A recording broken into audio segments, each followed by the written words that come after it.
Hello everyone, welcome back. Today we're going to work on an oil change. Easy enough. I know there's a lot of these videos out there on this bike and other Ducatis, and typically because oil changing is not that difficult, and despite the fact that Ducati wants you to have it serviced at their dealer, many people choose to at least do the oil change themselves. So if that's you and you've never done it before, then hey, welcome, congratulations to taking charge of your life and your bike. There's nothing quite like the feeling of knowing that it's serviced well and that you did it. You don't have to wonder what somebody else did to it. And just remember, just because somebody's a professional doesn't mean they're any good at it. Anyway, okay. So what we've got here is, as I mentioned in one of my other videos, maybe a couple of them, I'm at my 30,000 kilometer mark on the odometer. So that equals 18,600 something. But that is the Desmo service interval. Now, oil changes on these, my manual for 2015 says that they're every 9,000 miles. So I don't know. I can't quite imagine going 9,000 miles on a performance engine, especially one that's been used by somebody else, which this one has. So in that sense, I'm inheriting somebody else's lack of service. So I've actually already changed the oil twice since I've had it, and it's pretty dirty again. But since we're at this mileage, I'm really just going to go through the whole list of what the big service entails. And so this is one of them. A couple other things will be brake fluid, chain and sprockets, and everything else this major service entails. So anyway, moving on.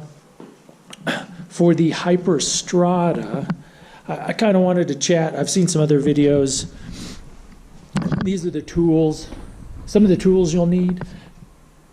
This is a 4mm hex.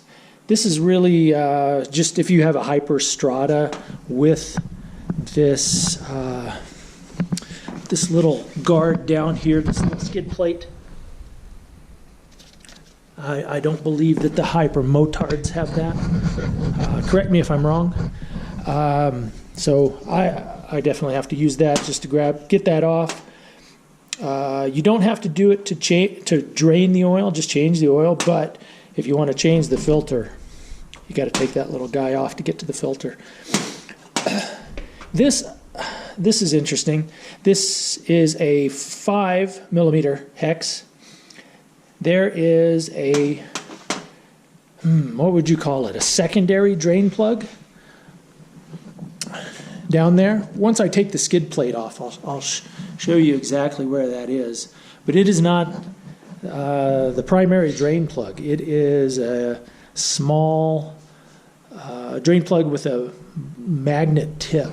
And I've seen a couple people take those out, and I've also seen where quite a number of people strip those guys out, because if you look in the manual, the only time it's mentioned in the entire service manual is when they're putting the case back together. So that's a pretty serious engine overhaul when you have to split the case and then put it back together. But that's the only time it's really mentioned, that particular one. So anyway, I'm not going to take that out. I'm going to leave it there. But what we are going to do is take the mesh screen filter that's above the regular drain plug and pull that out. So that's what this guy is for. This is a 14mm hex, and that's used on that big screen. I'm going to show you here in a moment. And the main drain plug on my bike, 2015, and I'm guessing maybe 2015 and up, is a 12 millimeter. So it's pretty hefty size too. I am replacing with this high flow filter, primarily because they're pretty inexpensive, and I've seen some good reviews on them. And like I said, I've been changing the oil fairly regularly since I've got it, just to essentially get it flushed out. And well, if I'm going to be using a lot of filters, then it's not like this is actually going to be in there for 9,000 miles. But anyway, let me pull this little plastic skid plate off, and then I will show you where these other guys go. Hold on one second. Okay, so I'm going to pull this little skid plate off.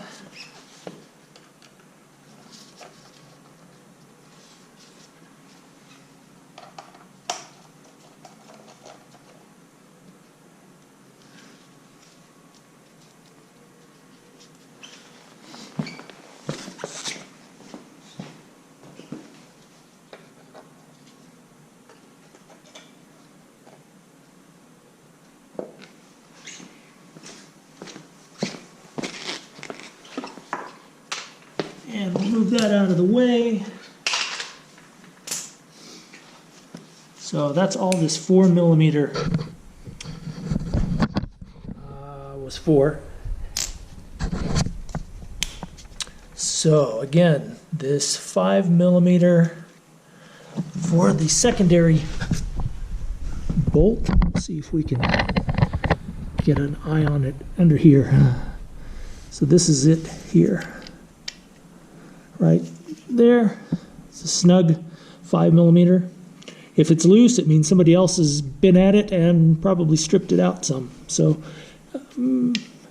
your discretion. You can take it off if you want. I'm not. Moving on. The 12. So my main guy here. It's this 12 here, and then the 14 over here on the side. For the screen, it's behind there. And then the last thing I was going to mention as far as tools go, and the reason I picked this air filter, and I think K&N makes one too. You can use this 17 millimeter. Any 17 millimeter to install and remove them as well, which makes it pretty convenient. You don't have to have a wrench just the size. Of course, if you want to just use a strap wrench or anything to get that off, why not? And then the last thing I'm going to mention real quick is, as a Hyperstrada, I do have a center stand, which is very nice to be able to use to especially check the oil, because it means I can, assuming my garage or wherever I'm parked is level, I can put it up on that and check the oil in the window, and it should be pretty level. But for draining the oil, I'm going to leave it on its side stand. It's just on a board to kind of help prop it up a little bit. And the reason it's on the side stand is so this time, once I pull the filter off, the drain plug off, and the screen out, I can maneuver the bike back from side to side and even back and forth a little, just to get all the oil out, because I really want to get as much out as I can. So that's the next little step here. And really, yeah, I mean, it's not too exciting, but I will show you what I do, and if you want to follow along, great. Otherwise, I'm going to post in the links down below to the oil filter I'm using, and I will post the specs for the torque specs for the bolts that I'm removing and putting back in. So if you want to use a torque wrench and do that, my old mechanics instructor used to just tell me, whenever we asked how tight it should be, he would say, it should be tight enough, but not too tight. So if you can pull that off, then you're probably doing good. So on to draining the oil next. Thanks.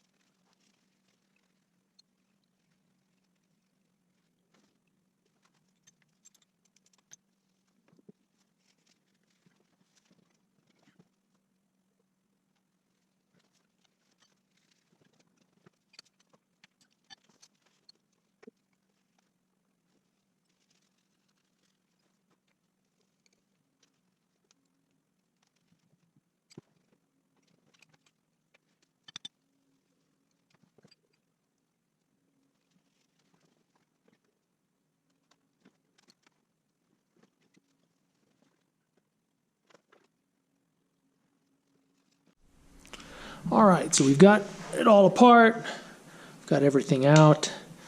As you can see here, we've got the oil screen out. And I'm not sure how well this shows up on this camera. You can see that there's a few little metal shavings. We're going to get the air compressor, clean that all off. And this guy, to come out, took a fairly large, just another 17 millimeter hex to get that screen out. So it was a 14 millimeter for the cover, and then an additional 17 millimeter to get that apart. Also, just as a note, it's good to take the oil cap off while you're draining. Prevents any, gives it a lot of air so that all the oil drains out quickly. And then I rocked it back and forth side to side and got, I think, most of the oil out. So that's good. I think my crush washer is actually stuck up onto the engine case. It's kind of, I've reused it a couple times, so I'm going to pry that off, and I've got another one that I ordered, so it's already here, and then I'm going to put it back together and call it good. So not sure that much needs to be said after that, but I'm going to do that quick. Maybe I'll make an ending to it, and if there's anything else I can think of, I will let you know. All right, everybody. So we got everything back together. We've got oil in it now. Just thought I'd mention a couple last things. The oil filter, the manual recommends that you pre-fill the oil filter before you put it in. And if you do that, it's your choice, of course. Just remember that it's at a slight angle, and if you get much more of an angle when you're trying to put it in, or if it slips, it does make quite a mess. So ask me how I know. I chose not to pre-fill it this time. That way I can just top it off, run it for a few minutes and top it off, which is what I did. And I inherited this terrible sludgy sight glass on mine, so I don't know if you can really see it too well. But it is just a hair above the top mark. So I think I'm happy with that. I'll keep an eye on it, just make sure it shouldn't go up, but just in case. But that should do it for now. And putting everything back on, and I'll put this down in the description too. When you tighten the oil drain plug, that's to a torque of 20 Newton meters. And then the oil filter is only about 11 Newton meters. The mesh filter, it actually says to be 42 Newton meters, which that's a little plastic filter. So I didn't quite tighten it down to that. I just did it as tight as I felt like it should be, closer to probably 10. But that outer bolt that holds the mesh filter in, the manual says 42 Newton meters for that, which is quite a bit. It's for an aluminum cap like that. So be careful when you're tightening those guys. But there you go. That should do it for the oil change. If you have any questions, comments, leave them below. Thanks.